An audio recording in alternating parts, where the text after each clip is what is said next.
Picture this. The referee's whistle blows, you sit down on the couch, maybe you blank, or you just look away for a split second to grab a handful of chips, and boom, you look back at the pitch and the ball is already in the back of the net. It sounds completely impossible for the world's biggest sporting stage, doesn't it? So ask yourself right now, what is the absolute fastest goal ever scored in World Cup history?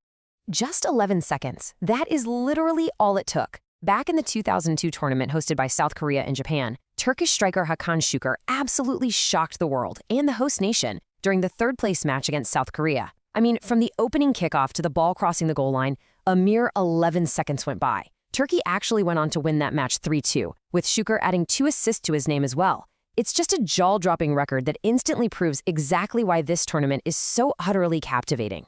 So, welcome to this explainer. Today, we are diving deep into the facts about the FIFA World Cup, breaking down the spectacular, quirky, and honestly awe-inspiring history of the world's most massive sporting event. I am super excited to guide you through this because if you look beyond the legendary players and those massive roaring crowds, this tournament is packed with unbelievable stories, totally strange statistics, and historical quirks that you just couldn't make up if you tried. Here is our roadmap for today. First, we'll look at the chaotic first tournament, then the trophy's wild history, followed by legends and unbreakable records. After that, we're diving into bizarre and strange facts, and we'll wrap up with the massive 2026 evolution. All right, let's jump right into part 1, the chaotic first tournament. So the entire 1930 World Cup was played in exactly one city, utilizing just 3 stadiums. I mean, really think about that for a second, compared to today's sprawling, multi-nation mega events. But the wild nature of 1930 definitely didn't stop at just the logistics. Take the Romanian team, for example. Their squad wasn't picked by a coach or a manager. No, it was literally selected by Romania's King Carol II. The king had just seized power, and he made it his absolute first priority to enter a team. When an English oil company refused to give his best players 3 months of paid leave to travel all the way to Uruguay, the king personally phoned the boss and threatened to close the company down completely unless they relented. And, well, naturally, they let the players go. And the drama on the pitch was just as intense. The 1930 referee, John Langenus, actually noted the, quote, extraordinary hatred revealed when the time came to simply choose a match ball. The final came down to Argentina and Uruguay, and they literally couldn't agree on which football to use. Both teams vehemently demanded to use their own ball. It got so heated that FIFA president Jules Rimet had to step in with a compromise. They'd use Argentina's ball, which was imported from Scotland, for the first half, and Uruguay's ball bought from England for the second half. Interestingly enough, Argentina led 2-1 with their ball, but Uruguay came back to score 3 unanswered goals with theirs in the second half, taking the crown. Moving right along to Section 2, the trophy's wild history. The physical trophy itself has a timeline that reads like a Hollywood heist movie. Back in 1930, the original prize, later named the Jules Rimet Trophy, was created. It was made of gold-plated sterling silver and depicted Nike, the Greek goddess of victory. But by 1938, right during World War II, the Italian vice president of FIFA, Ottorino Barossi, secretly transported the trophy from a bank in Rome and literally hid it in a shoebox under his bed so the Nazis wouldn't seize it. Fast forward a bit, Brazil won the trophy in perpetuity in 1970, which meant a brand new one had to be introduced for 1974. But sadly, that original Jules Rimet trophy was stolen in Brazil in 1983 and has never, ever been recovered. So, since 1974, teams have been fighting for the modern FIFA World Cup trophy, which is beautifully crafted from 18-karat gold. But there's a really fascinating secret about it. It is actually completely hollow inside. Why? Well, a chemist named Sir Martin Polyakov did the math and pointed out that if this 36.8-centimeter tall trophy were made of solid gold, it would weigh between 70 and 80 kilograms. That is around 150 to 180 pounds. It would be entirely impossible for a winning captain to lift it triumphantly over their head. The manufacturer actually had to step in and confirm that yes, for sure, it has to be hollow. Let's move into part 3, legends and unbreakable records. When we're talking about World Cup legends, there's one number that just stands head and shoulders above the rest, and that's 3. The king of football, Pelé, stands entirely alone as the only player in the history of the sport to ever win 3 World Cups. He lifted the trophy with Brazil in 1958, 1962, and again in 1970.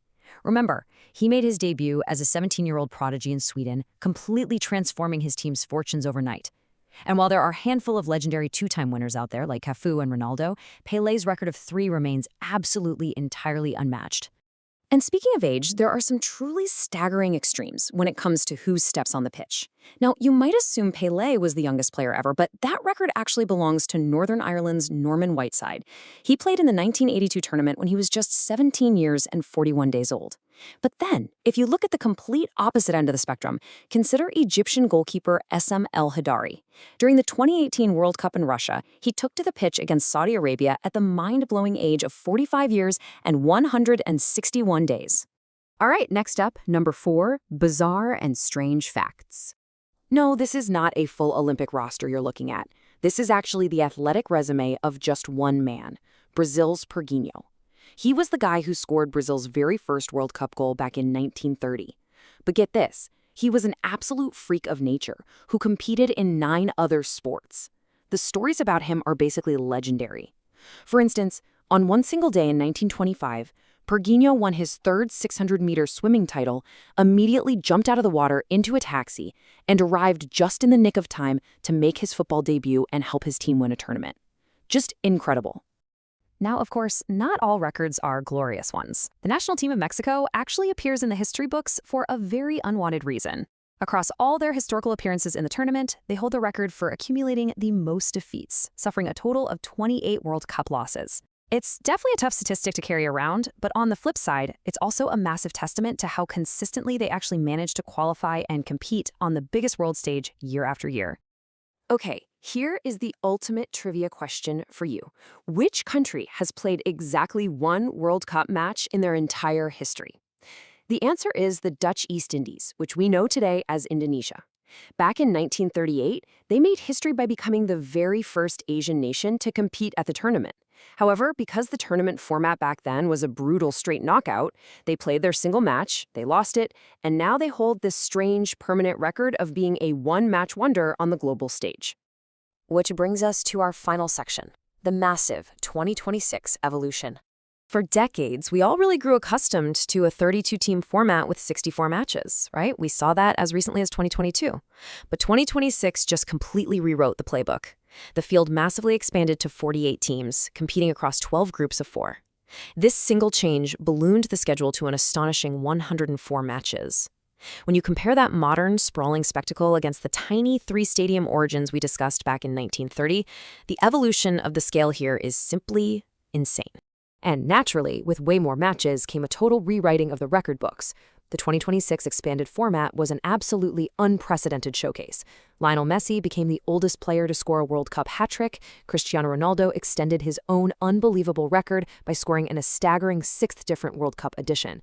Francis Michael Elise set a brand new tournament benchmark with 7 assists. And the fans? Well, attendance completely shattered previous records, climbing beyond 6 million spectators across the United States, Canada, and Mexico. These legends are quite literally still rewriting history today.